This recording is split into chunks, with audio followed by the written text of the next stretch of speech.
All right, looks like we're ready to get started. All right, first thing, everybody have a student information form. Okay. Um, as we get started tonight, I'll come by in a few minutes and pick this up. But please, to the best of your ability, fill that out as well as you can. It benefits me greatly in terms of knowing you and a little bit of your background, because you guys come from all different starting points, which makes that one of the big challenges for this course. To begin with, though, my name is Professor Stevens, and I will be the instructor for this accounting course for the summer term, what we call Accounting 1371, Business Applications and Accounting. This is an accounting course, but it's treated as a business upper division business elective. Okay? What we've done in the curriculum here at ACC is we've taken what is normally taught in 2 semesters at a 4-year college, and we've broken it down into 3 courses to give you a little bit more time to digest the information in the intermediate accounting track. So this is the first of 3 intermediate accounting courses that you guys will take as part of the program to get you ready for the CPA exam. This class is focused on identifying some foundational skills that will be used throughout intermediate accounting, and so it will give everybody a common platform if you master the skills in this course. Before you head off to the second intermediate accounting course, it'll give you guys consistent skills to be able to tackle the next set of information in intermediate accounting the next course. A little bit about me, briefly, just so you know who I am. I am at the end of my 6th year of teaching now. This is like my 2nd career. I'll be starting my 7th year of teaching in the fall. This is my 2nd year, here at ACC. I've taught at a university, junior and senior level courses. I've taught at Glenn Community College. I taught for a year over there when I moved back to Texas. In the last 2 years, I've been here at ACC teaching in the professional accounting program. Prior to that, I was in law school for part-time for several years. Did that, got a law degree, stayed on for an additional year, studied and updated my knowledge in tax. And prior to that, I worked for 20 plus years in corporate America in accounting positions, various positions, as staff accountants, as a manager of accounting departments. I did tax work, I did general accounting, I did financial reporting, pretty much anything you can do in an accounting environment I have done, and I have managed people in those environments, again, 20 plus years. Some interesting war stories. I lived through the Enron crisis. I worked for utility companies at that point in time, so we were very, very close, a lot closer than most companies. Too close for comfort, actually. Let's see, what else? I worked for oil and gas companies, public utilities, wide range of experience, volunteer activities with nonprofits. I do not profess to know and am not up to date on every single accounting pronouncement, but neither will you guys. You will learn that the smartest you will ever be in accounting is right before you sit for the exam. After that, once you pass the exam, you will pretty much migrate to the areas that you deal with. And those you will become experts and specialists in, and a lot of the other stuff will kind of drift off into the background because you won't use it. You will kind of lose those skills. But as a professional accountant, you will be expected to know how to go research and find the answers. And that's part of what this course is designed to do, is to get you started in the research function and be able to go out and use the authoritative literature to find answers. Because the day will come, I guarantee you, as a professional accountant, as a professional, you will have a client come into your office with a problem and you will not know the answer. That's okay. You're not expected to know all the answers off the top of your head, but you are expected to have the skill set to be able to go find the answers. That's very, very important. Okay? All right. So that was my background. I'm a native Texan, born and raised in the Houston area. Started out, I went to community college. Starting my college career, I was the first person in my family to go to college, so I really didn't have anybody leading me, telling me what the path was. I kind of had to find that out for myself. But I spent the first few years working full time, going to community college, and so I'm very well aware. I can empathize with you folks. For those of you that have day jobs and you come here in the evenings to further your education, to increase your skills, I understand what all that's about. I empathize with you. And you're to be admired for having the commitment and courage to do that. Okay? It takes a lot of effort, it takes a lot of commitment. I know what it is. So I can appreciate that. Let's see, after I finished, got my associate's degree, transferred to university, got my bachelor's degree in accounting from Sam Houston State University. After that, I went to work for Pennzoil in Houston for a couple of years, staff accountant. That was when I met the experience requirement to actually become licensed as certified public accountant in Texas. I have been licensed as a CPA in Texas since 1988. So it's been a while, almost 30 years now. Getting close.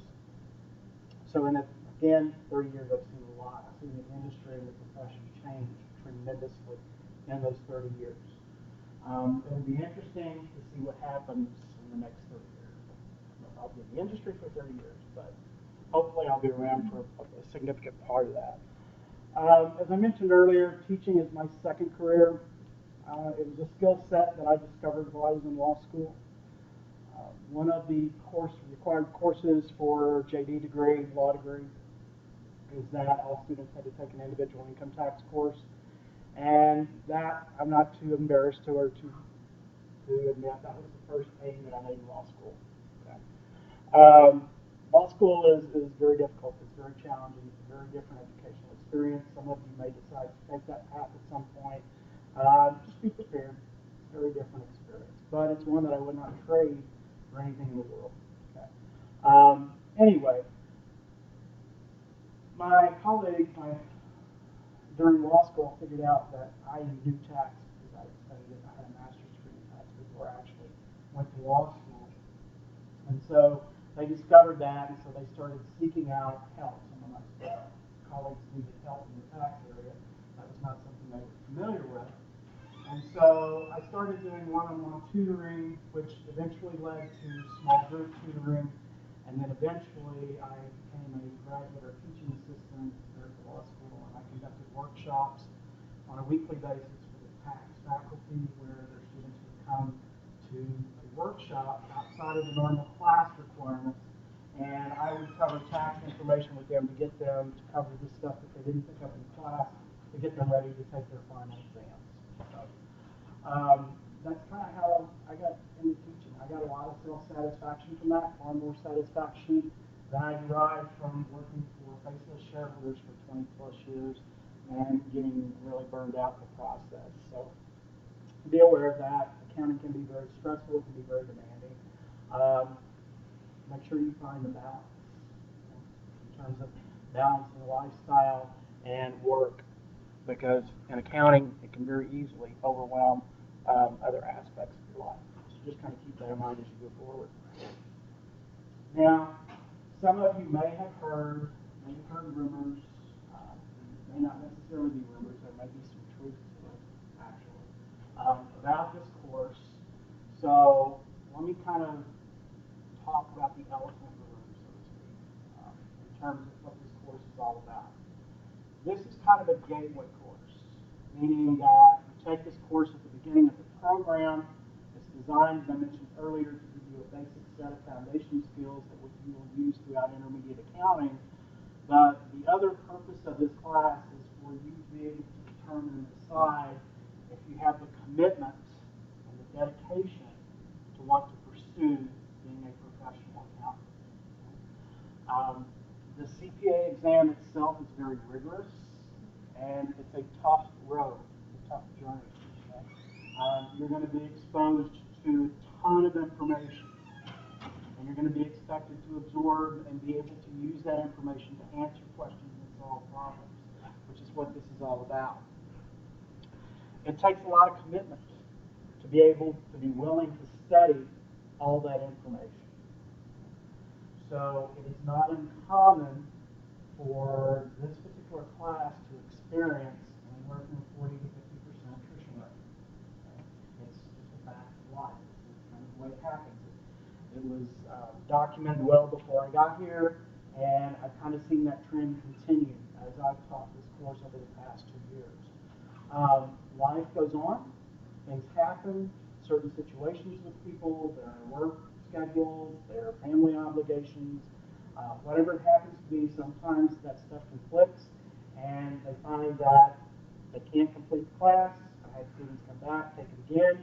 Some students take it as many as 3 times before they actually moved on to the next course. I mention this to you not to frighten you, not to scare you, but to give you some realistic expectations about what this course is designed to do. Within our program, a lot of you may not realize this at this point, but the professional accounting program here at ACC has a track record of being very successful. In other words, students that complete our program and go on to take the CPA exam have a very good pass rate. We have a lot of success.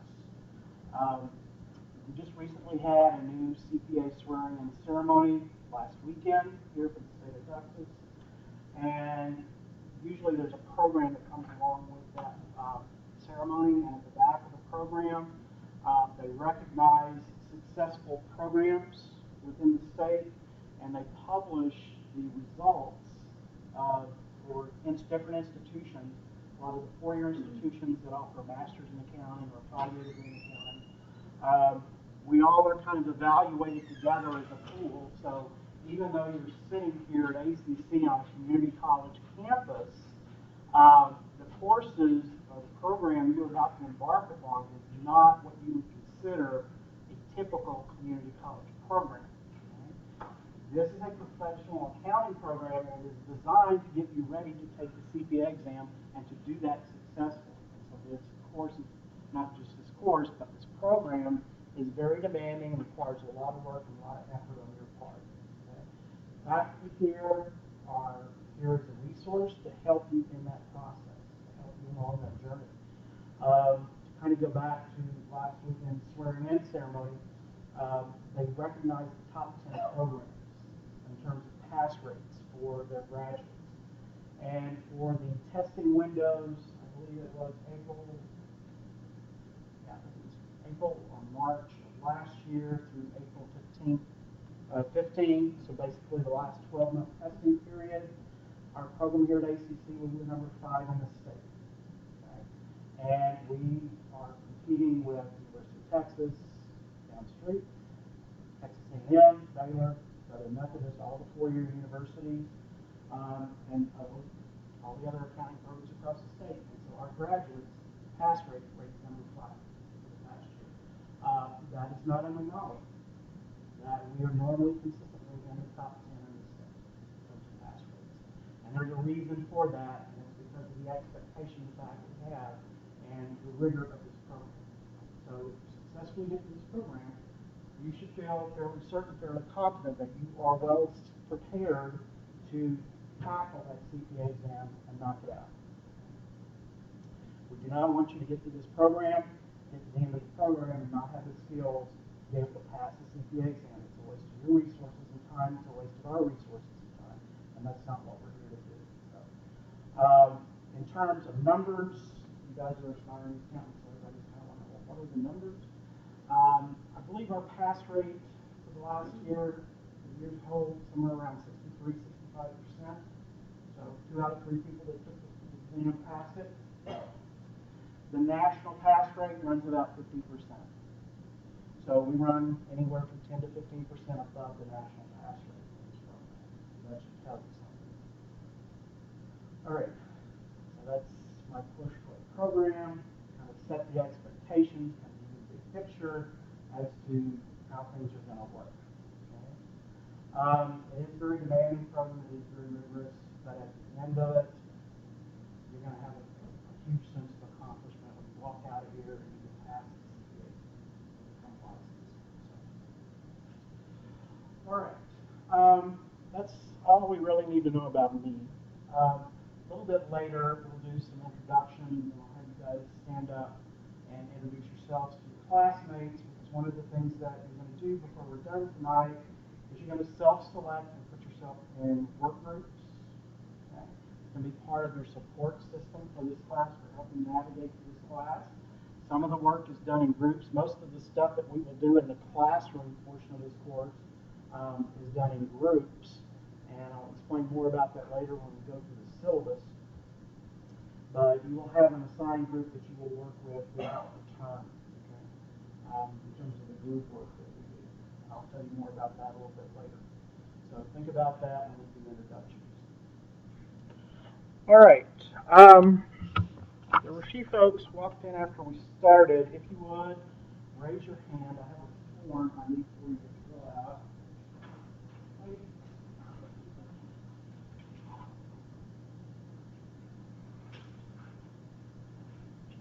Go ahead and fill this form out. Hang on to it. I'll pick these up in a few minutes. Just some demographic forms. Did everybody got one there? Student information.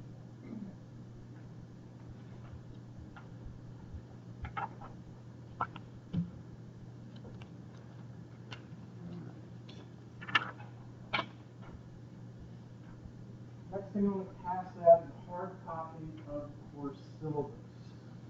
And I'm not going to go through this word by word, but there are some important things in here that we need to spend some time talking about so that everybody understands what's going on. Now, should you read the hard copy of the syllabus, don't worry, because there's an electronic copy of the syllabus on the Blackboard page for this course.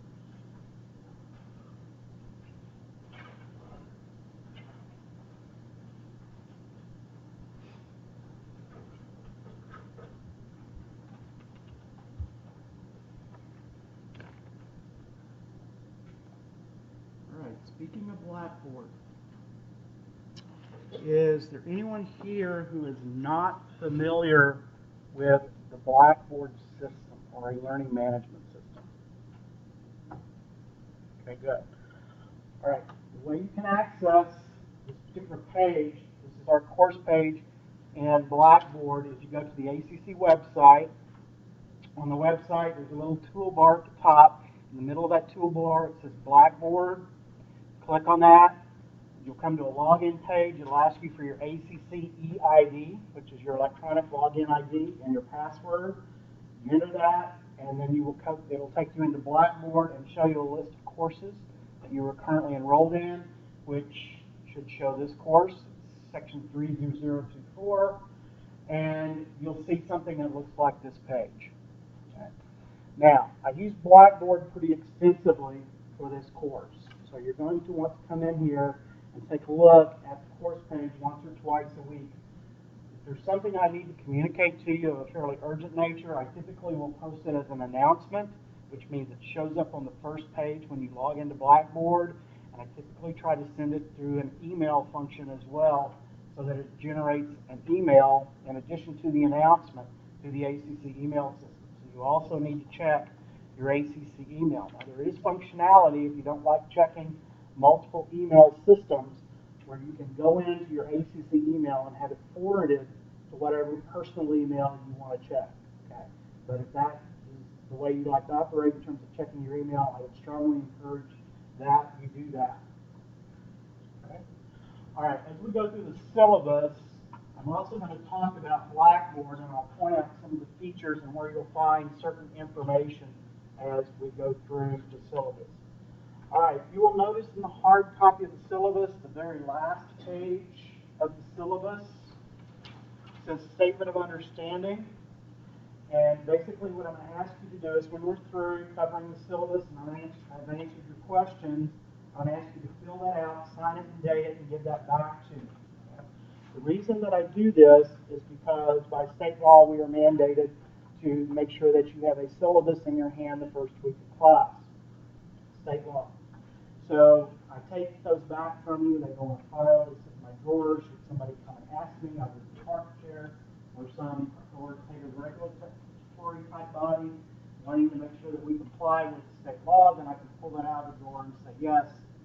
are my sheets that show that students got a copy of the syllabus. So the information's on there, doesn't go anywhere, doesn't end up on the internet. It's just used for those purposes, internal purposes only. Okay? So that last page you will tear off and you will hand back to me when we're done. There's also a note page opposite that particular page on the back, so if you want to take notes. All right, let's flip back to the front of the syllabus.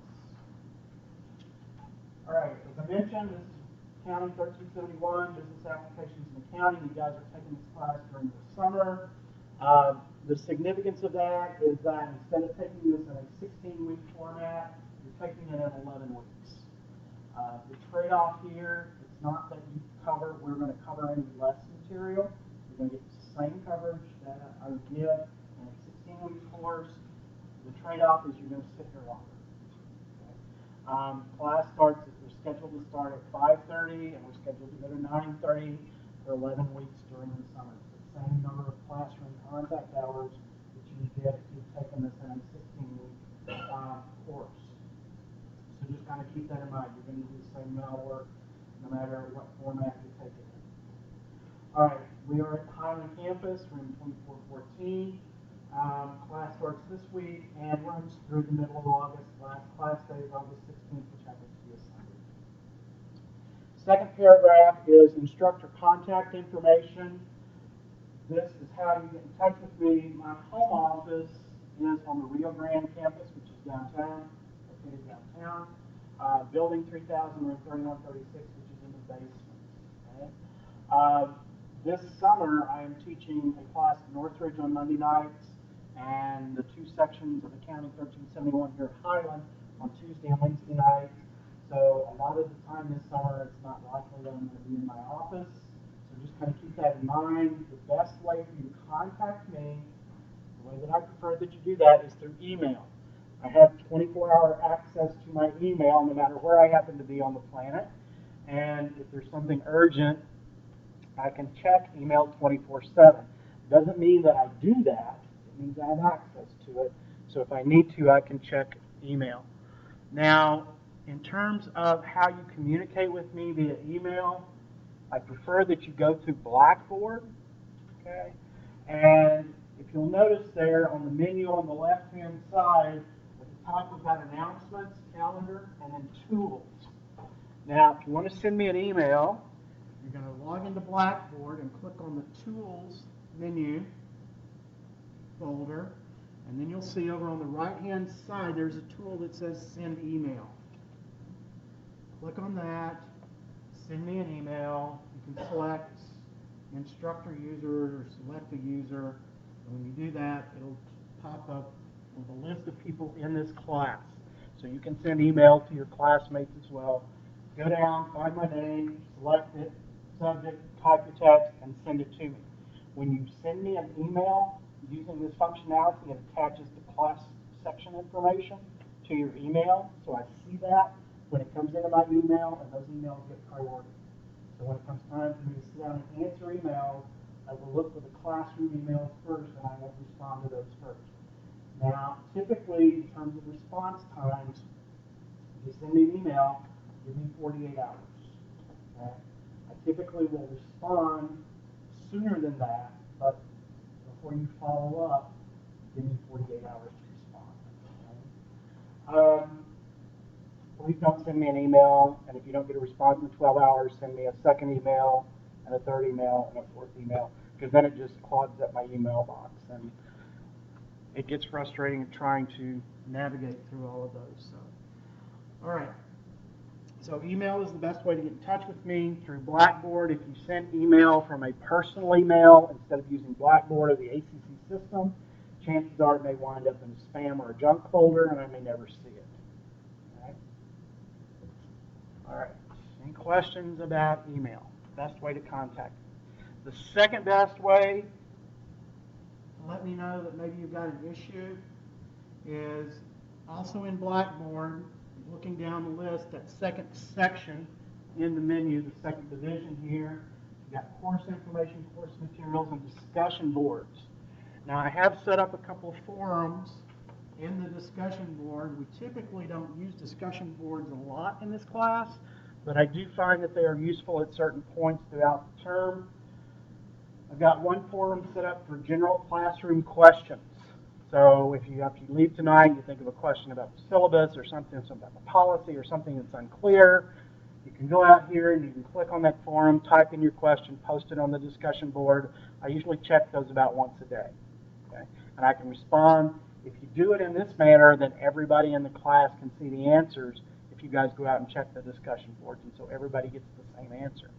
Now, where you're going to find this to be extremely useful is in the second forum called Practice Set Questions. Okay? We're going to spend a little bit of time tonight going through the practice set requirement for this course. It's pretty important. If you have questions about the practice set as you are working on it, I highly encourage you to use the discussion board functionality. Okay? That way, when I respond, everybody gets the same answer. Okay? So it's very efficient, it's very effective for that particular assignment, the practice set assignments, and it works to your benefit as well. So if one of the other students in the class asks a question that you have, and I've already answered it, the answer's already out there, and you don't have to send me a duplicate question. You've already got a resource out there available to you to be able to proceed with the practice set. So this one you're going to use, or I hope you use, pretty much the first part of the course as we work through the practice set. Okay? So that's the discussion board in Blackboard. All right, back to the syllabus. In terms of office hours, for 1371, my office hours here on the Highland campus, I anticipate being here before class. I should get here around 4:15, and I will be here up until class starts at 5:30. Those are typically my office hours. There is not a class scheduled in this classroom right before hours. So typically you'll probably find me sitting in here before class after 4 o'clock. So if you want to come in early, got some questions, you're more than welcome to do that. Or if you want to set up an appointment and meet with me outside those hours that's not convenient for you, that's fine. Send me an email and we'll find a time when I'm not already scheduled to meet with you. All right, third paragraph is just a course description about what business applications and accounting is all about. As I mentioned, this is a foundation course to get you prepared to take or study intermediate accounting, which is the nuts and bolts or the meat and potatoes, if you want to call it that, of accounting, financial reporting. Okay? A lot to study, a lot to understand. All right. The prerequisite for this course is that you need to have completed an introductory financial accounting course. That most business majors have already taken that. It's called Accounting 2301 here. Similar type identification at most universities. And you are also supposed to have had Accounting 2302, which is an introductory managerial accounting course. Now, you can still take this course if you've not taken managerial accounting. There's not that much managerial accounting in this particular course, but if you haven't taken it, you're supposed to be taking it concurrently with this course, because you need to add both of those. So, something for you to keep in mind. Okay? This course is a 3 credit hour course. You get credit for 3 hours, and we meet 4 hours per week during an 11-week semester. All right. Prerequisites, I mentioned Accounting 2301. We're now on page 2 of the syllabus. If after a couple of weeks in this class you decide that you're struggling a lot, okay, because we're going to start with the accounting cycle, which was covered in your financial accounting course. And if it's been a while and you're rusty on your debits and credits and things aren't coming back to you as quickly as you thought they might, we have another course here called Accounting 1325. It's a refresher course for students in the professional accounting program that need to go back and kind of brush up on their financial accounting that they've already studied. Okay? So that's an option to you now. Probably, I think for the summer class, it's too late because we only offer it in 11-week sections. So if after a couple of weeks you drop this course, you'll have to come back and pick that up in the fall. Okay? But then you'll come back and you'll take this course after you complete 1325. all assignments are to be prepared on the computer, presented in a format that would be acceptable in a business environment. That means don't hand anything in to me that's written in handwriting, pencil, and paper, unless I specifically instruct you to do so. You need to use computer software, there's Excel spreadsheets, Microsoft Word, whatever it is, to prepare your assignments and submit those. And we'll talk about how you can do that through Blackboard. Most of it will be submitted through Blackboard anyway, so you'll have to have it in some type of an electronic file.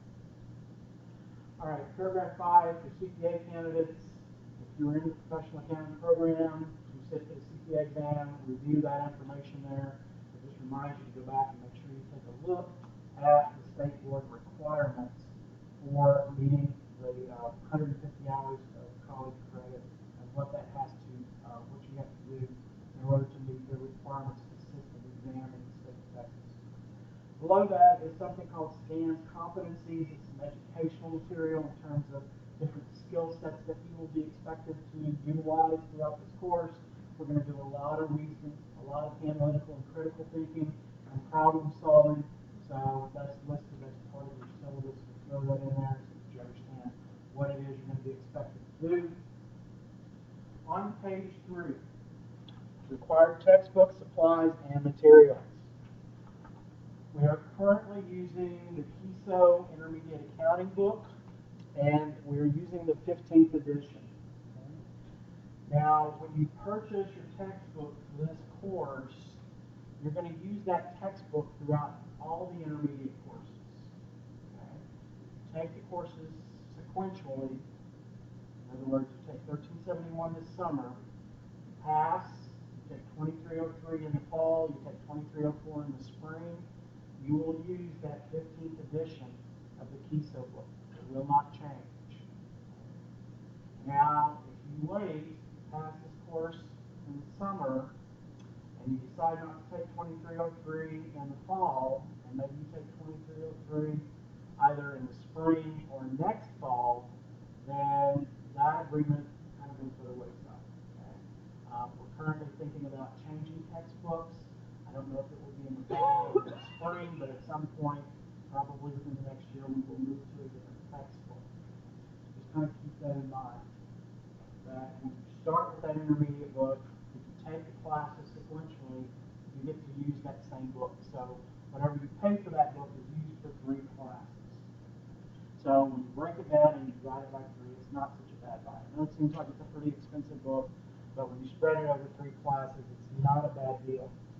And one of the things that I will recommend to you as well is a lot of times students want to rent or sell back their textbooks. And for some classes that's appropriate, but if you're going to be a licensed professional accountant, you need a certain library of resources, and an intermediate accounting text is one of those things that you're going to want to hang on to. Okay? There's a lot of good examples, a lot of good explanation in there, and a lot of different areas, and it's a very good resource tool to use, so plan on keeping it. Okay? You will also need a Wiley Plus access code. Now, if you buy it as a package, if you go through I'm not saying you have to go through the ACC bookstore, but they package it together with an online access code. You're going to need that for your homework. Okay? Now, the online access, the Wiley Plus access code also will give you access to an electronic version of the book. If you want to go to the publisher and just buy the Wiley Plus access code, you can do that. I'm not sure what the current price is. You'll have to check that on their website. But you get access to an electronic version of the book. And that code will, again, last you through all 3 intermediate classes. The only problem is that it will eventually expire at the end of a couple of years, and then you won't have access to any of the materials that are in the book.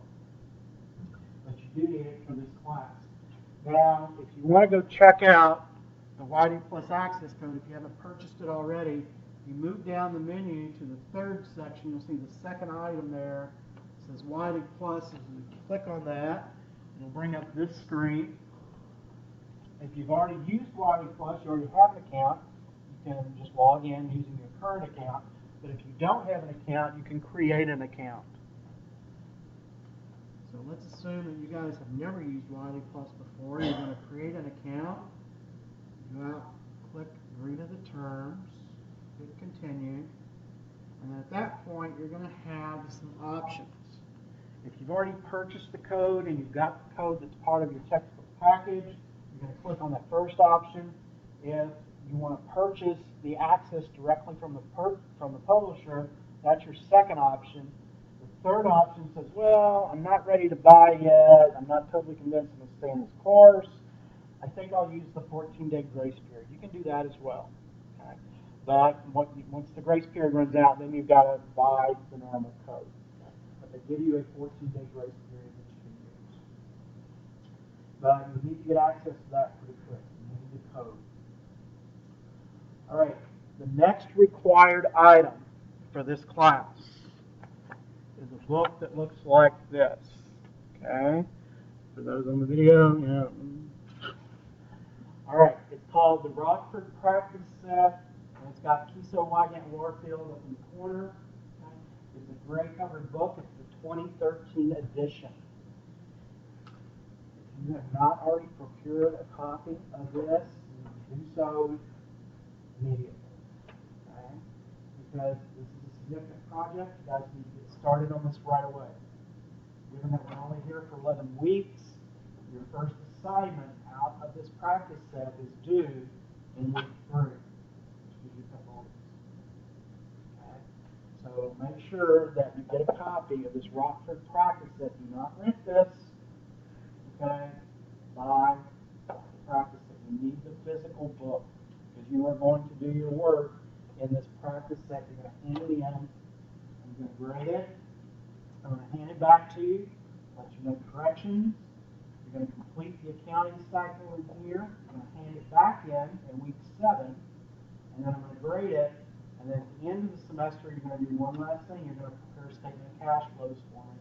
And then at the end of the semester, I keep these. Okay? So you need this book because you're going to use it throughout the term to complete assignments. So you need a copy of this.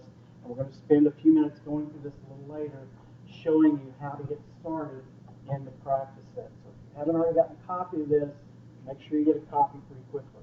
You don't have to go to the bookstore. You can buy this out on the internet. All right. Those are the required materials. The textbook, the Wiley Plus access code, and the practice set. Now, in addition, you're probably going to want to, if you don't already have one, get yourself a basic function calculator. Okay? It means it basically does the 4 functions: adds, subtracts, multiplies, divides. That's what you're going to use for tests and quizzes. Okay? That's all you're going to be allowed to use. You cannot use financial, scientific, or graphing calculators on graded quizzes or graded exams. You cannot use those in the testing center. Because you're going to take 2 of your tests in the ACC testing center, and you can only use a basic function calculator. So make sure you get one of those. You can generally find them for less than $5, less than $10. If you spend more than that, you probably bought too much. All right. In addition, recommended optional materials. Okay? There is a 2-volume problem-solving survival guide from the publisher, and there is a 2-volume study guide that go along with the textbook material. You can go online, look at those. If that looks like something you want to invest in, feel free, but I'm not going to require you to do any work out of those. Some students, I had a student last semester found them to be very, very beneficial. She just raved about how good it was. Other students said it really wasn't worth the money, so it probably is a very individualized thing as to whether you find it useful or not. All right, but those are optional. You do not need to purchase those. All right, course requirements. What am I going to expect you guys to do? All right, I want you to participate in class discussions and in class problems. As I mentioned a little earlier, a lot of the work that we're going to do in this class is based on groups. And so I will call on groups and I will use accounting problems and exercises as the basis for our discussion in class to illustrate the accounting concepts covered in whatever chapter we're working in. So typically, classroom, when you come to classroom, I'm going to ask you guys to be prepared to have done some exercises and problems before class. And when we get to class, when we start class, I typically will call on groups. And so you'll have a spokesperson for your group for that week. And the group can work together. Just because you got a spokesperson doesn't mean you got to leave them out there on their own by themselves. You can help them answer the questions. And we will use those to illustrate the accounting concept and principle. I typically do not do a lot of lecturing and PowerPoints. At some point I will use those, but I typically use those in connection with the problems. If I feel you guys are struggling with certain concepts and need some additional work, then I'll use those for lectures. But typically when you come in here, class is not designed for me to stand here and lecture to you and show you PowerPoints. It's more application-oriented classroom time. Okay? Make sure you understand the problems. Now, let me mention this about the group work and the problems. A certain portion of your grade will be based on the classroom discussion, and you don't necessarily have to have the correct answer every single time to get all the points for class discussion. As long as you can prove to me and show me that you made your best effort to understand the material and to work with it, that's what I'm looking for. Okay? So if you got 2/3 of the way through the problem and then you got lost, that's okay.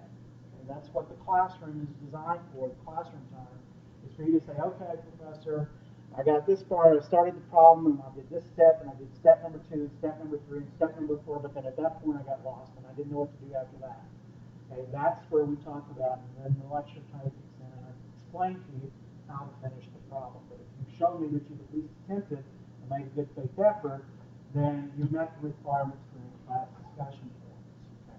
If I call on your group, and all of you look at each other and stare at each other like you have no clue, then that tells me you're not prepared, and then your points will be deducted accordingly. So I'm looking for effort here more than anything. If you guys could get all the right answers before coming to class, then there will be no need for me to be here. So don't think that you've got to get every single problem correct before you come to class. That's not what it's intended to do. It's intended to expose you to the material and get you thinking about it before you come to class, so that what it is you don't understand, you can ask in class. It makes class time more efficient, more effective. All right. You will successfully complete the requirements of the practice set. That is this Rockford practice set that I talked about. You will complete online homework and research assignments, and you will take unit exams and in-class quizzes. And I'll give you the specifics of all those assignments in just a moment. All right. In terms of academic calendar, last day to drop with a W. Should that be a situation you find yourself in, you have until Monday, August the 3rd. Grades are due Wednesday, August the 19th, which is the Wednesday after class is in. On to page 4. Okay, course rationale. You guys are taking this course for a lot of different reasons, kind of listed there in the first paragraph. I'm assuming one or more of those applies to you. The next paragraph deals with learning objectives for this course. These are the things that you absolutely need to know how to do by the time you successfully complete this course. Okay? So take a look at those. That'll kind of give you an idea of where we're headed and what we're going to cover. Now, course evaluation and grading system. Okay? You will notice there in terms of a grade, the different activities. First 3 items listed are exams. You get A, B, and C. Right? Class and units. Each of those exams will be worth 200 points, or 16.67% of your grade. The first 2 exams will be taken in the ACC Testing Center. The last exam will be the last week of class. You will take the test here in the classroom. All right, there will be 6 in-class quizzes. Okay? Kind of getting you prepped, getting you ready for the exams. There will be 2 quizzes for each unit exam. We'll give those in class. Typically, the way that it works is it winds up being towards the end of class, so that when you finish the quiz, you can leave when you're done. Then typically the next week, I will start and we'll go over the quiz. We'll go over some of the most commonly missed questions, and I'll take questions that you guys may have had over the quizzes. You'll get 6, but your grade will be based on 5 of them. So your lowest quiz grade will get dropped. So if you got 1 week, you're just off, or if you've got to be absent for work reasons or for whatever reason, then you will be able to drop that lowest quiz grade. Not a big deal. The practice set is equivalent to an exam. It's 200 points. Okay? Then you've got a series of homework assignments that we'll talk about. Those are worth 300 points or 25% of your grade. Your grade will be based on 1,200 total possible points for this course. Now, along the way, I'll occasionally give you guys some bonus points. Maybe in an in-class quiz or something, I'll add a few points, 3 or 4 points, or something like that. So you've got a chance to earn a few bonus points. Not a lot, but a few bonus points along the way. But your grade is based on 1,200 points. All right, make sure you read the highlighted sections beneath the grading items. Okay? This is very important. These are departmental rules set by the accounting department, things that you have to successfully complete as part of this course. It says, regardless of the total points accumulated, students will not be able to enroll in Accounting 2303, that's the second intermediate course, unless you have scored at least a 70% average for the 3 exams and a 70% or better on the practice set. So what does that mean? That is actually 2 requirements. Okay? 70% average for the 3 exams. The 3 exams are worth 600 total points. You need 70% of those points, or 420 points. Okay? That's successful completion. That's an average. So if on the first exam you don't score 140 points, let's say you come in at 135, you don't need to run and drop the course. Okay? You've got 2 more exams, you can make that up, just need an average. Now, if you take your first exam and you score 70 points, then we might have an issue. Okay?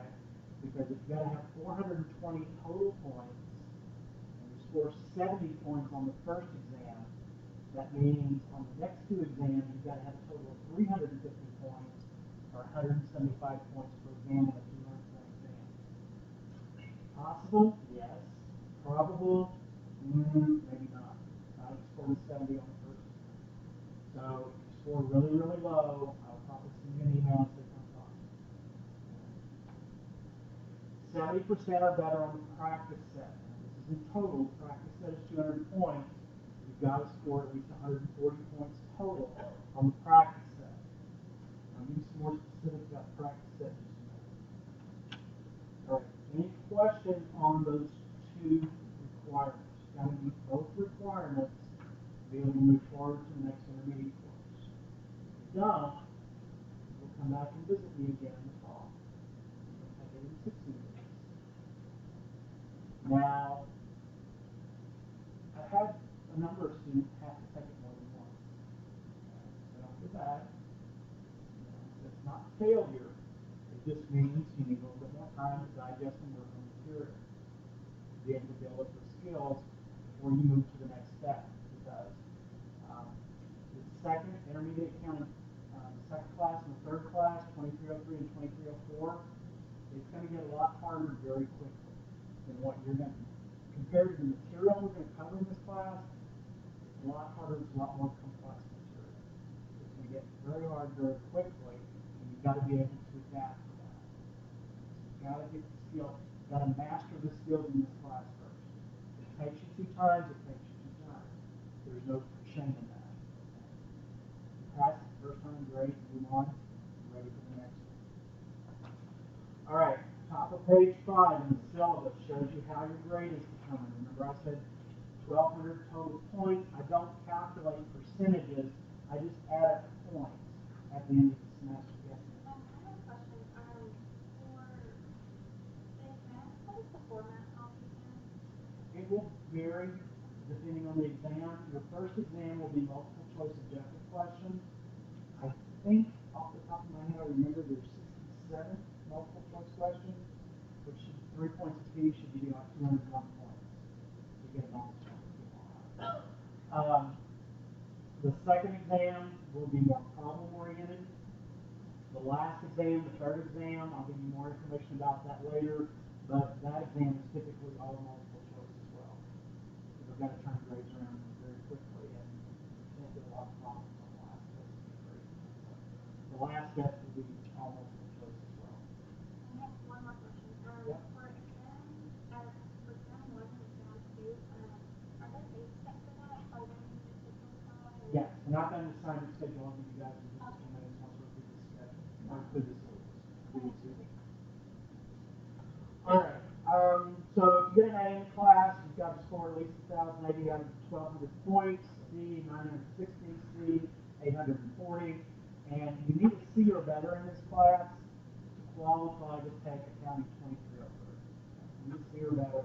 So your goal, you've got to score a minimum of 840 points in this course. Okay?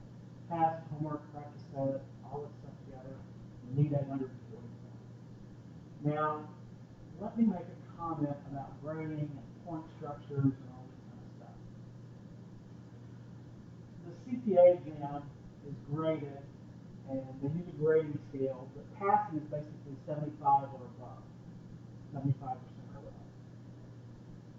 Once you pass that section, nobody cares what you scored. Okay? If you scored 75, you passed just like the person who scored a 93. A lot of people will tell you, or some people carry the philosophy that if you scored a 93 on the CPA exam, section of the CPA exam, you worked entirely too hard. Okay? Because you only needed 75 to pass. That's fine, but as accountants, typically we've got that innate part of our personality that we want to do the best and we want to be perfect. Okay? You don't need to be perfect. Don't put that kind of pressure on yourself. You need to master the skills, yes, absolutely. Okay?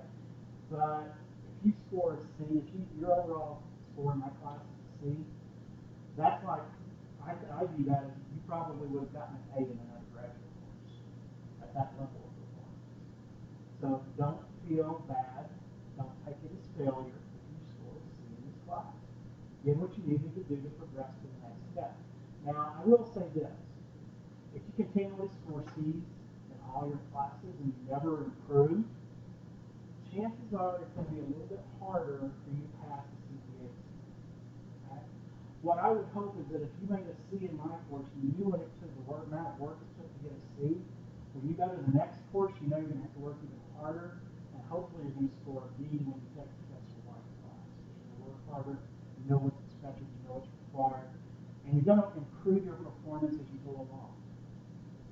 I use the analogy with my students. Think of this program.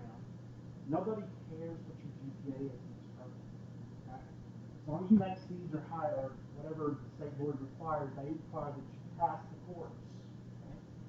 Our own internal requirements are that you make C's or better to progress through the program. At the end of the day, your GPA doesn't, nobody really cares. Okay? It's your progress. How well do you progress? How much do you improve by the time you're through with the curriculum? Think of it as a marathon or an Olympic, in preparation for an Olympics every 4 years. Okay? Those individuals practice and practice and train with a goal in mind. And that's the way you should approach this program. These classes are practice and training to get you ready and designed to pass that exam. So you should seek performance. Even if you make a C in my class, you should strive to do better and better each time you take another class. Okay? That's the goal. That's what you guys should think about. You want your peak performance to be when? When you sit for the CPA exam. That's when you want to start getting it all right. That's when you want your high scores, because you want to pass.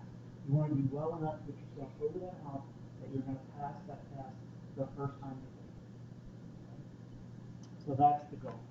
So don't get down on yourself. Don't get frustrated. If you get a score that you didn't like and you're not comfortable with, take that as a learning opportunity to say, how can I do better the next time? What can I do with my performance this time so that I do better the next time? And if you need to come talk to me about that and you want advice from me, I will be more than happy to sit down and go through and look at your tests or your quizzes or your homework assignments and say, this is where you're falling down. This is where you need to focus on. This is how you can improve. That's the mindset you need to have for this program. How do I improve my performance each time I do an assignment, each time I take a test? How do I get better and better? So don't tie your self-worth and all that kind of stuff to whether you get an A or a C in the class.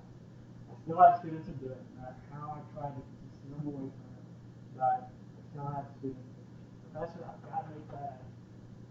Okay, well, you want that stress in your life, that's fine, but you don't have to. That's okay. Some people, that's just your personality. All right, exams. When you go to the testing center, I actually have the testing center guidelines. There's a link in Blackboard. You need to review those if you've never taken the test. The NCC Testing Center. I will warn you that when you go to the testing center to take a test, once you're in the testing center and you start, you cannot leave. That means no water breaks, no restroom breaks. You're there until you're done, and then if you leave, you're done. That's their rule, not mine. So make sure you review the ACC testing regs, center regs before you go take the test. They will allow you pencil, you offer the second one. You need pencils for the second test. First test is computer-based, kind of simulates the environment that you will experience when you take the CPA exam, when you'll sit behind a computer monitor and you'll answer questions online with multiple choice. So it will give you experience doing that. The second test will go to the testing center, will be more pen and pencil, traditional problem-oriented type tasks. Then the third test will be in class. So I mentioned earlier. Talked about quizzes, practice it. Let's talk about the homework assignments. I have a question about the third exam. Is it possible to take that in the testing center for the last time? The third exam? Yes. Only in extreme circumstances. Not on top of it. Because, not that I'm trying to be mean or harsh about it, the testing centers, their resources get constrained during the term. And so that's one reason why they don't let us use the testing center for the third exam, because that's their peak period. And so, in extreme circumstances, I can allow one or two students, given the right circumstances, but I can't schedule students in the long. And they do put a certain restriction on us in terms of the number of students that I can allow. I have to be very cautious about who I do that. Okay, any other questions? Homework assignments. Okay, homework is critical in this course, and one of the things that I wanted to point out, I'm going to leave Wiley Plus now, but this is where you're going to do most of your homework. Give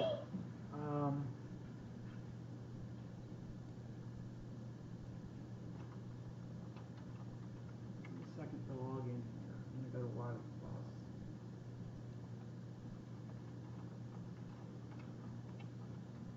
Once you set up your code and get access, you'll be able to see all this. I'm going to bring it up and show you so you can see it in class. I want you guys to actually see what's there. Now, your assignments are already out there. They've already been posted. The due dates are already out there in Wiley Plus. The only thing is that the due dates that are in Wiley Plus are not in Blackboard. So if you want to check due dates, then you need to go to Wiley Plus to look for your homework due dates. Okay. Now, one of the best ways to do this, once you get into Wiley Plus, it will look something like this.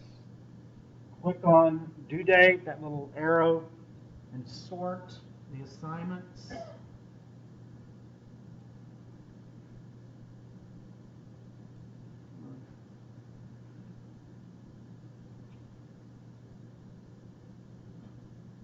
It's persnickety at times. There we go. All right.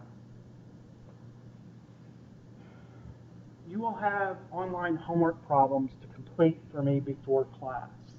Okay? Now, you're going to see all these listed here at the top, and the reason they came to the top is because I sorted them by due date.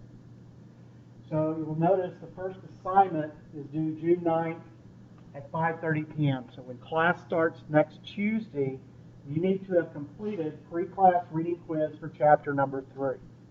Okay? There are points assigned to that off the top of my head, if I remember correctly. I think there are 20 multiple choice questions as part of the chapter 3 quiz. Should be a review primarily for most of you because it covers the accounting cycle. So you need to read chapter 3 before you do that quiz. Probably recommended that you review the chapter, but you may not necessarily need to read it. But you do need to complete the reading quizzes before you come to class. And you'll notice, looking at the due date, it's pretty much every week. We're going to be covering a different chapter every week in the textbook. And so you're going to have a reading quiz that is part of the homework assigned for that week. You need to finish it before you come to class. It kind of tells me, did you take a look at the material and how much of it did you actually understand answering a few multiple choice questions. Now, these particular assignments run anywhere from 10 to 20 points each. So they're not huge, but it's something that you definitely want to attempt. You get a couple of attempts with the reading quizzes, so if you don't get the great score the first time, you get a second attempt. You can go back and look at the answer in the textbook and find the right answer and score higher on the reading quizzes. But those are typically due before class each week, before you come to class, to make sure that you've read and been exposed to the material. Now, in addition to that, remember I said I was going to use exercises and problems as part of the classroom discussion. And you'll be given grades on the classroom discussion. That's this next section of assignments. But notice there are no due dates. It says it's unlimited, meaning you can go in and you can work on this as much as you want, or as little as you want. It starts out, the way you identify these is it starts with classroom, and in this case this is chapter 3 exercises, and you've got chapter 3 problems. So I have identified those exercises and problems, and these are the end of the chapter materials for those chapters. But I'm going to use those, and I'm going to call on the groups in class, and we'll use those as part of the discussion. So you can actually work these online. You can get feedback before you come to class as to how well you understand the material. Okay. Again, these are unlimited. You can do them as many times as you want, or as few times as you need to. But there's no direct grade other than I will judge your class discussion based on how well you worked or what effort you put forth to work through those exercises and problems. So you'll see quite a list there of the different chapters that we're going to cover. Now, in addition to that, to help you study for the exams and the quizzes, notice you've got another type of exercise. It says Chapter 1, Orion, Chapter 2, 3, 4, 5, and then it comes down here. I'm not sure why when it sorts it does it this way, but it did. Chapter 6. I've given you guys these Orion exercises. Okay? These you can do for bonus points. I will give you bonus points. These are what are called adaptive learning tools, meaning that they're going to be multiple choice questions, and they will give you a question when you go into those exercises. They give you a multiple choice question, and it's tied to a specific learning objective. And if you get the question right, and you get the question right a couple of times, not that specific question, but similar questions on that learning objective correct, the system will move to a different learning objective and test you on your mastery of that learning objective. And when you show the system that you've mastered those learning objectives, your proficiency level will increase. Okay? And it will give you a percentage that if you're 85% mastery or 90% mastery, and you can do these as many times as you want throughout the semester. Okay? I'm going to leave them open throughout the entire semester. The nice part about it is it's adaptive learning. Multiple choice questions is a good study tool to help you prepare for the test, the multiple choice test, and the quizzes. Okay? What I will do in terms of bonus points is at the end of the semester, when everything is done, I will look at each of those chapters, and if you achieve 90% mastery, then I'll give you 90% of 5 bonus points for each chapter. So you could earn up to 5 bonus points for each Orion exercise for each chapter.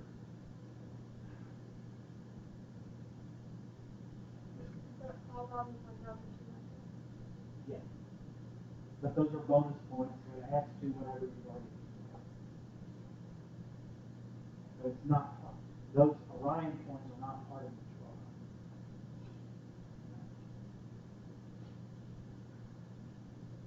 12. All right, again, this is all in Wiley Plus. You've got a 14-day grace period. Take a look at that. In addition, as if that weren't enough, there are other supplemental resources, and you'll notice it's all provided by Wiley, so they've all generated. These are Wiley produced resources. You've got some things called pre-lecture assignments, homework assignments, readings and resources. These are all supplemental materials. You can go out there and peruse those. If you find something, I usually find students that kind of like some of these. They kind of work those particular exercises from chapter to chapter, but you don't have to. It's there if you need supplemental work or supplemental exercises. Again, no grade, no part of your grade is attached to those. The only thing I want you to focus on, and yeah, there's a lot. This is like all 24 chapters. So. It looks like there's a ton of stuff out there. But we're only going to cover like 8 chapters in the textbook. 8 out of 24, basically a third of the book. Okay? That's where most of your homework points are going to come from. Now, in addition to the Wiley Plus, you're going to do your pre-class reading quizzes. Those questions are worth 1 point apiece. The exercises and problems for classroom discussion. I'm now on page 6 of the syllabus. You're going to have 3 writing/research assignments for a total of 60 points. Part of your homework.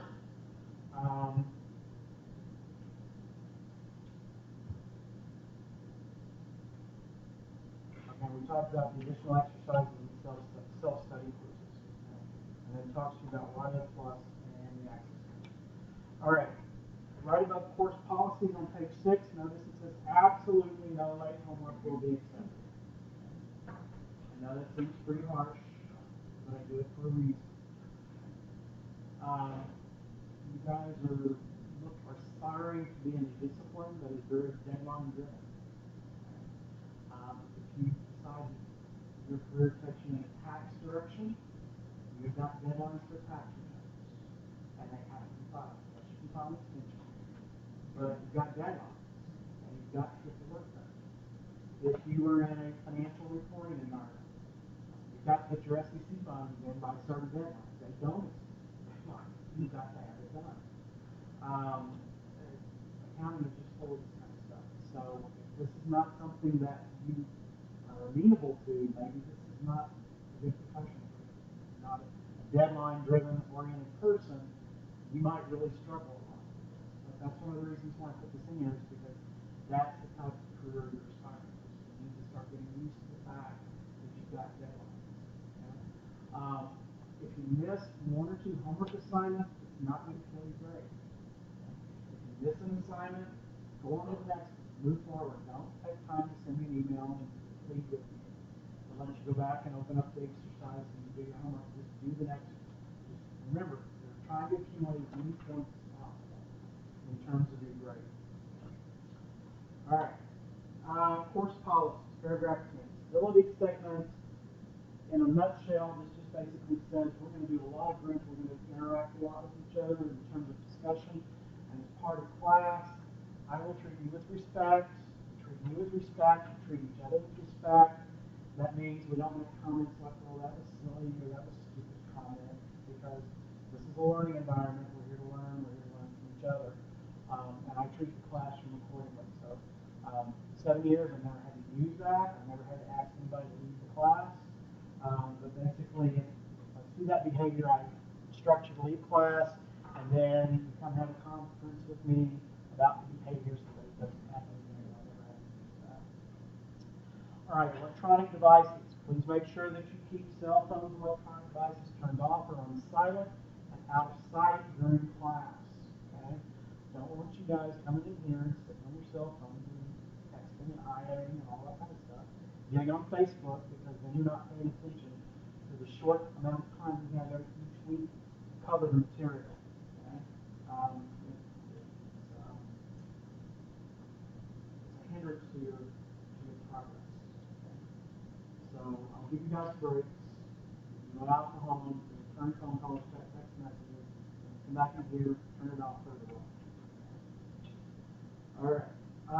If you're one of the tech savvy individuals and you want to use a copy of the textbook, electronic text, just let me know, and generally I give you permission to do that, but I reserve the right to take that permission away if you or Facebook and all that kind of stuff. I catch that on laptops or whatever, then I'll ask you to shut it off. All right, attendance and class participation. You don't need to tell me if you're not going to be here. You might want to tell your group, okay, if you need to be out for a week for work or whatever, or you know you're going to be out a particular week, just communicate that with your group members. Just be aware that if you are out class, you're not here to participate, I can't give you participation points. So you might use a few participation points for class that week for rest.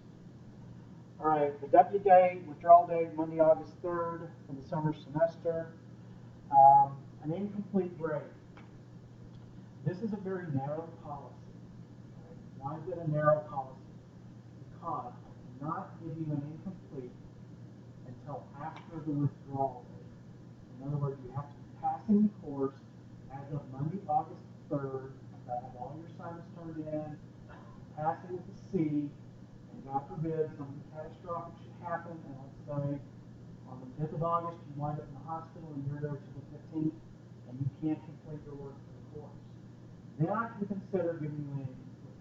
Okay? But it has to be after August the 3rd and between August the 16th. So it's a very narrow window of when I can be given. Okay? So just kind of keep that in mind if you get to week 7 or week 8 and you say, well, my work schedule is going to keep me from finishing the class. Can you give me an incomplete? No, I can't. School policy won't allow me to do that. You'll have to withdraw and then come back and take the course again. Sorry, that's kind of out of my hands. I have to follow school policy. All right, bottom of page 7, top of page 8. Scholastic dishonesty and plagiarism. When you flip over to page 8, look at paragraph G, plagiarism, you'll see the very first sentence there says plagiarism is taken very seriously in this class.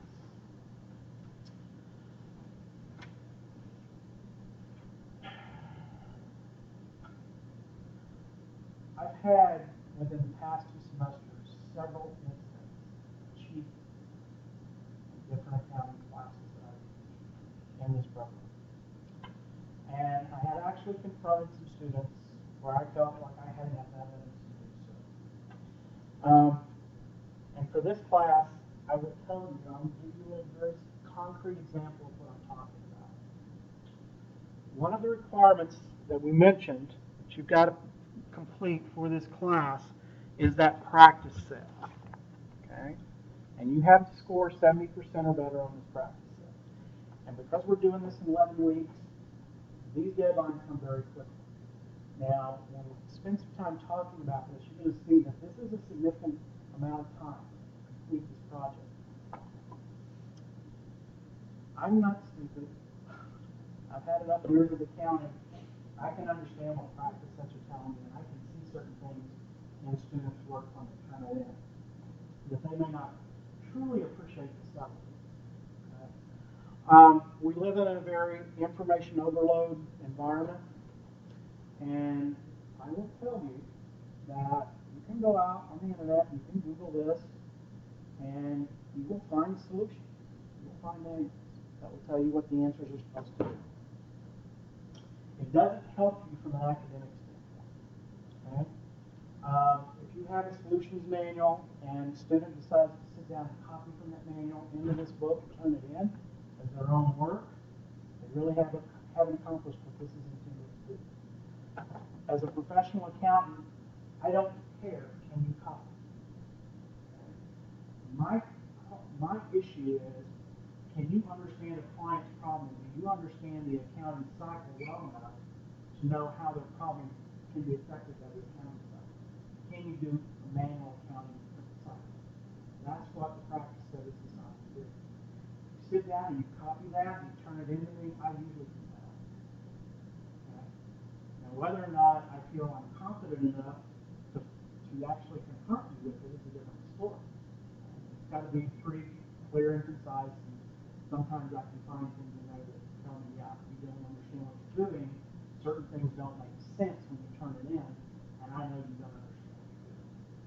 As an instructor had enough accounting experience and real life experience, I can tell when you don't know. The only way is if you copy this entirely correct, and that very rarely happens, which is another reason why I don't always confront students. Because I can usually tell that they can copy up to a certain point, but then they'll miss some things that, if they understood the process, they wouldn't have made those errors. So, another example. So, I've had examples of cheating and plagiarizing, and we've had discussions for hours and hours on end about, is it ethically or morally right to go out on the internet, and if the stuff's out there, should you be able to use it? That's not what our focus is here. The focus is to make sure that you're prepared to take an exam and understand accounting. And copying is not an issue. Another example I had of plagiarism was in accounting ethics. Yes, you sit there and you laugh. But I cannot tell you how, when I discovered this last term, just 6 weeks ago when this happened, how, I don't know, I mean, this is my first year at ethics, and I didn't think I'd ever run into that problem. But I did. Students plagiarized. They found this instructor's manual online, copied answers to the question verbatim, word for word. Didn't cite it. Well, I read the instructor's manual. I read the answers to the questions, and some things, some stick from time to time. So when I'm seeing, I'm reading an answer from work submitted by students, and I'm thinking, gosh, that's not what these are doing.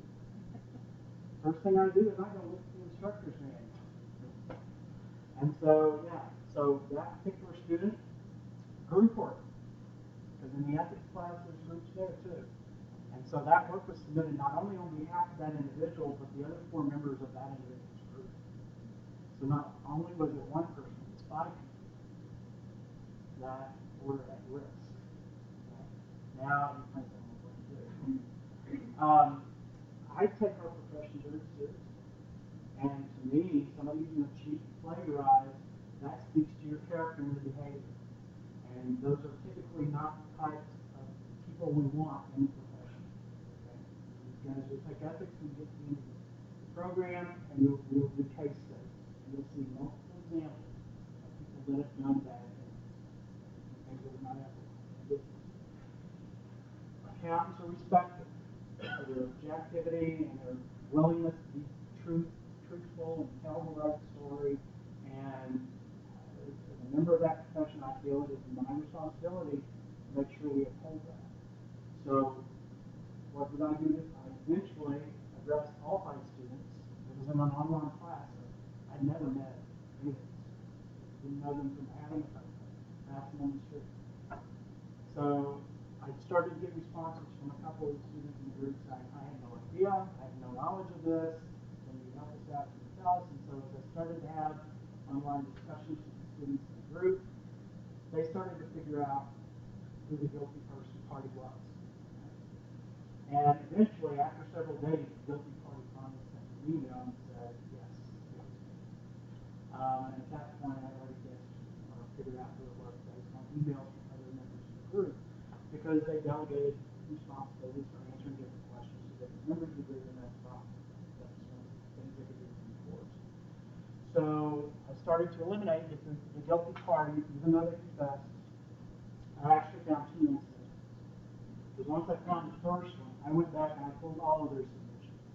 And I went back and I checked very carefully, and I found that there were 2 instances of plagiarism in that right group.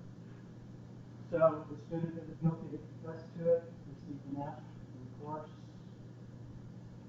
They did not meet their ethics requirements, so I don't know how they're going to do that for the state board. And they will not take another accounting course there. They will not have this program's reputation on the line for someone who's willing to do that. So they're out of here. Now, chances are they going to go somewhere else and take an ethics course to meet state board requirements? Possibly. Will they eventually get licensed? Maybe. Will you possibly be working with someone like that? But not on my watch. So there's going to be a lot of pressure on you, a lot of stress, 11 week class, and you've got a lot of work to do, and it's going to feel very overwhelming. I understand that, I know that, but don't succumb to the pressure of cheating and plagiarizing to get something done.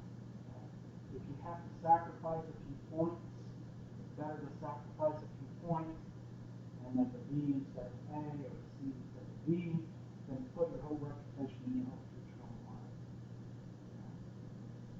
I tell you that, I share that with all my classes, just so you know, yes, there's still a lot of process. And yes, you may run, and yes, you may run the person.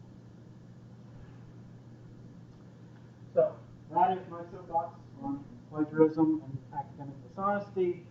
It's not worth it, don't do it. Okay? You invest way too much time and effort to be successful in this program. All right. Paragraph 8, student rights and responsibilities, academic freedom. We will have group discussion. There typically are not a lot of controversial topics in accounting. So discussions typically don't get heated, that's okay. But I am open to opinions. If you guys take exception to a gap, a rule in GAP, general accepted accounting principles, and say, well, that sucks, I really don't like that rule. Well, that's fine, that's your opinion.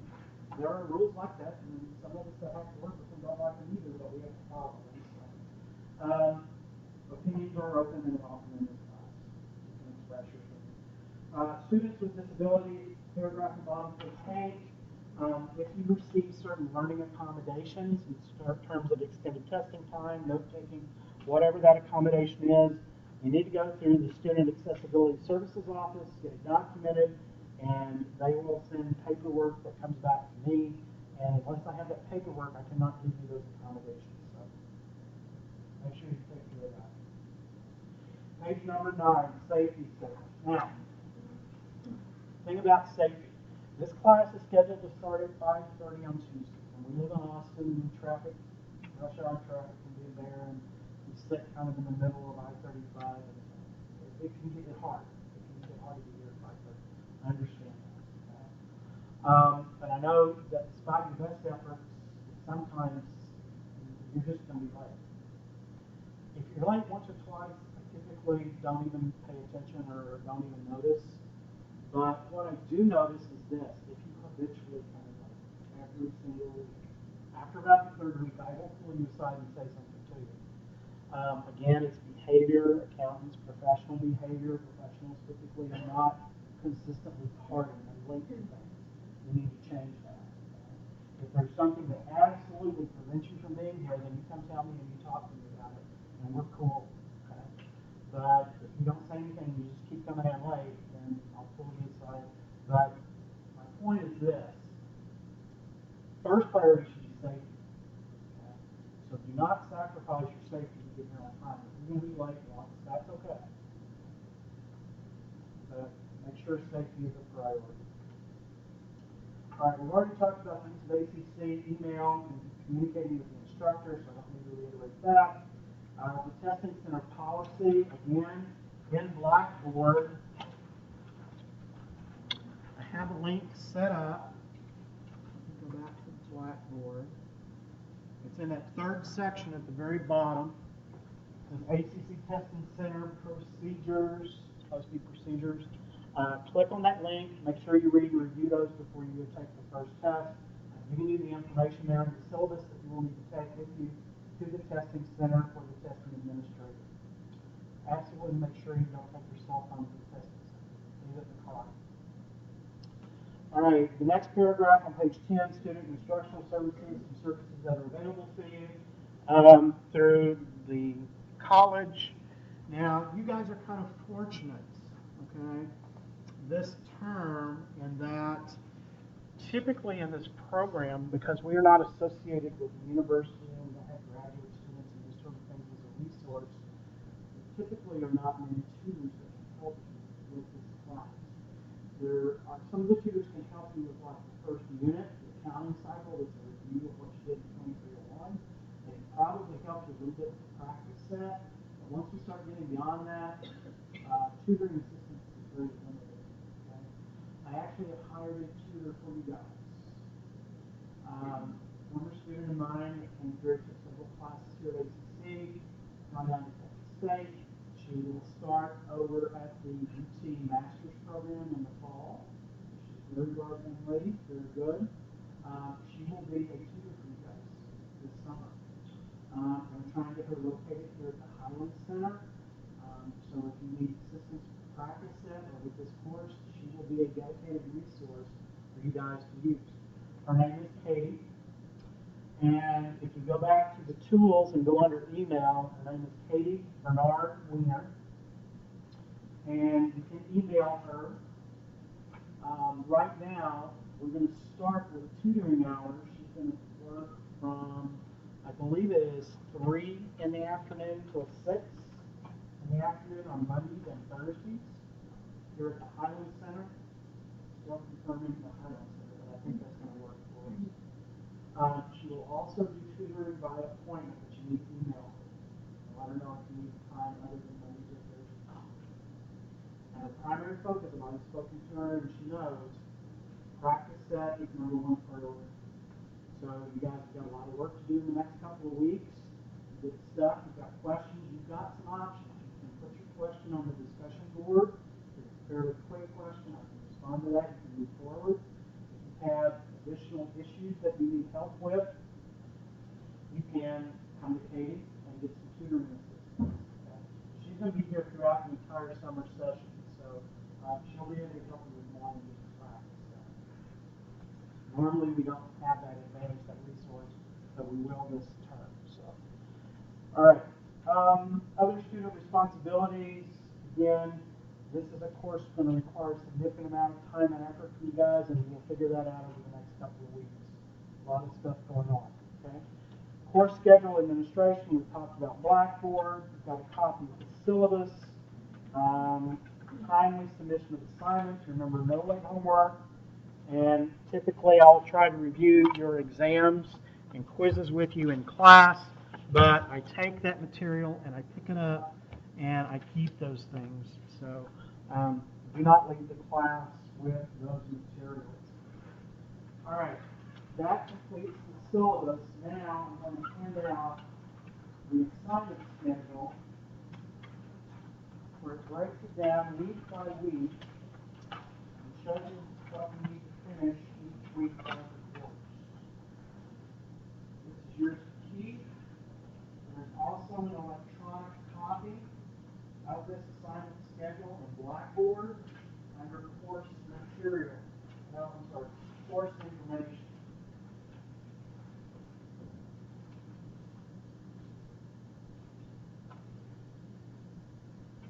All right, so you'll notice the first column talks about class lecture topics. What are we going to cover that particular week? Week number 1, we've got the orientation and practice set workshop. Okay? We're almost done with the orientation. We'll start practice set workshop in just a minute. And notice under the column that says in-class quizzes, there's something called a pre-course assessment. Don't freak out on it. Okay? Before you leave tonight, I'm going to give you an exercise to complete. Last thing you'll do before you leave tonight. It's a pre-course assessment, a series of multiple choice questions, 20 multiple choice questions, just for me to get a gauge of where you are in terms of your accounting knowledge. Right? You will complete that tonight. There's no prior work necessary other than the accounting courses you've already taken. All right, notice for week number 2. Unit A, we're going to start with chapter number 3, the accounting information system, the accounting cycle. Also appendices A, B, and C in chapter 3. Now, under the individual assignments due, keep CRQ as pre-class reading quiz. That is in Wiley Plus that I showed you guys just a few minutes ago. You will do the one for chapter 3 before class for week 2. That's worth 20 points. The group work will come from Wiley Plus with chapter 3 exercises and problems. And then you work down the list, and you'll see week by week what material we're going to cover. Weeks 3 and 4, you're going to have in-class quizzes. And I show you there the different areas where the questions will come from for each of those quizzes. Between weeks 4 and 5 will be your first testing window for the Unit A exam. And the exam will cover everything between weeks 1 through 4. You go to the testing center to take that test, we have from Thursday, June 25th through Monday, June 29th. So you go into the testing center anytime during those days and take your tests. Questions about the first test? Question. Yes, sir. Can we go to a different campus to take a test? Or just take one? Yes, you can go to a different campus or testing center and take it at a different center. Now, that typically will not be a problem for the first one because it's a computer-based test, so all the testing centers have access. But I will talk to you guys a little bit later in the course. Before you take the second test, you're going to have to do a poll and see where you guys are going to take your test. You have to physically send a copy of your test. So, but yeah, I typically allow you guys to go to any ACC testing center and take your test.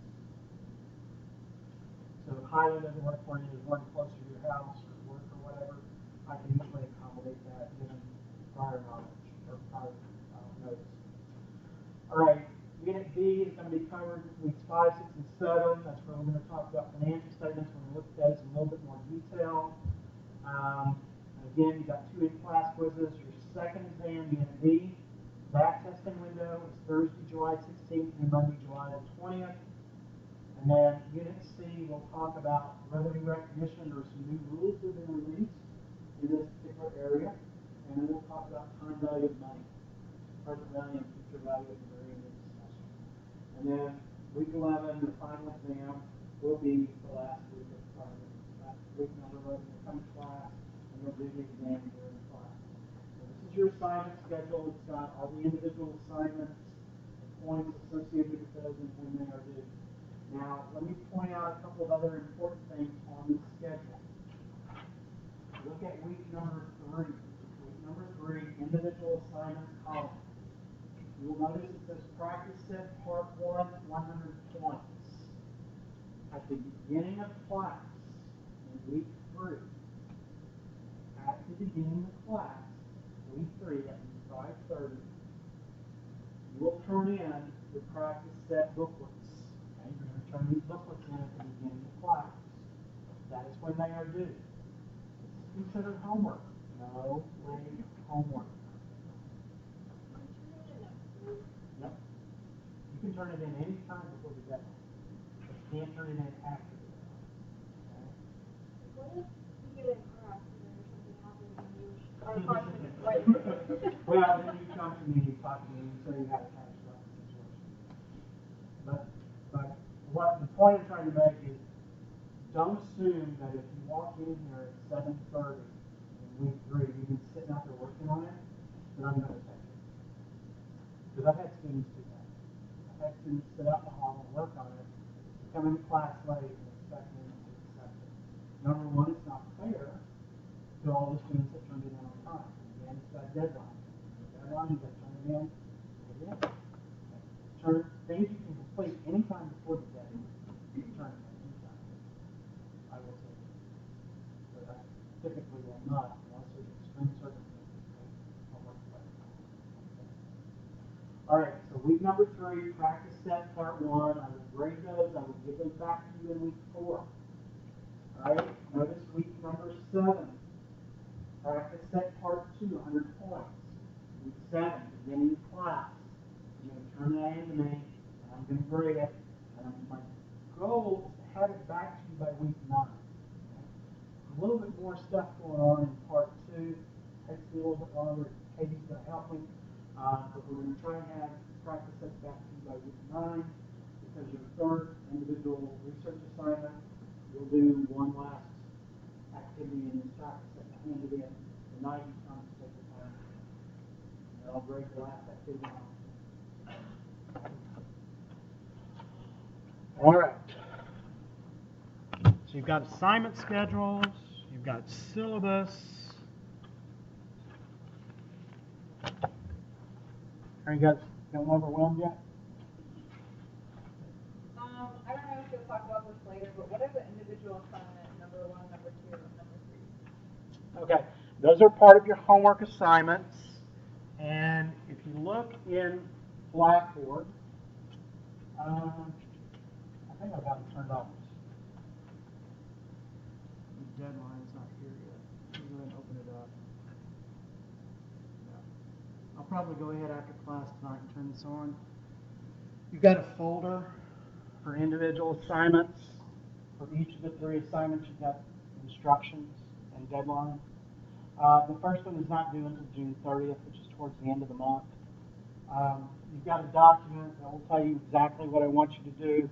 I will give you kind of a preview. Individual assignment number 1. It's only worth 12 points. It's not a huge number of points, but it is one of the more important assignments, and that it teaches you how to use what's called codification, which is where all the authoritative gap resides now, and it teaches you how to use that tool. So from a research perspective, it's a pretty important skill that you guys are going to want to master, because you're going to use that a lot going forward. And we're only going to, I've only got one research assignment dedicated to that. That's research assignment number 1. Research assignment number 2, you guys will do a little bit of financial analysis when we're in the financial statement section of the course. You'll do some ratios and financial analysis. You'll have to go pull some financial statements, current financial statements for a couple of companies that I'll give you, and then you'll do some ratio calculations and things like that. That's worth about 20 points. And then the last individual assignment, this is going to come out of the practice set. The last individual assignment is basically to prepare the statement of cash flows. That's a part of this project. And I will bring that separately from your practice set. And that I think is worth 28 points, and that will turn in the last night of class. So, yeah, I'll turn that on so you guys can see that. I've had it hidden because there wasn't anything that was due right away. Other questions?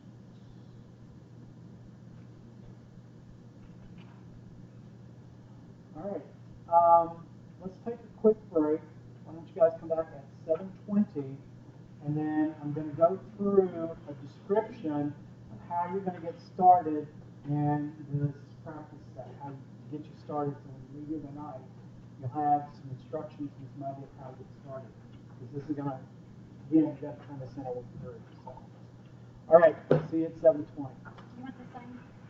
Yes, if you guys would, the student information form in the last page of your syllabus, if you'll complete those and bring those up to me or pass them to the seminar, I'll collect those. You don't have to separate them out. You just put them all together.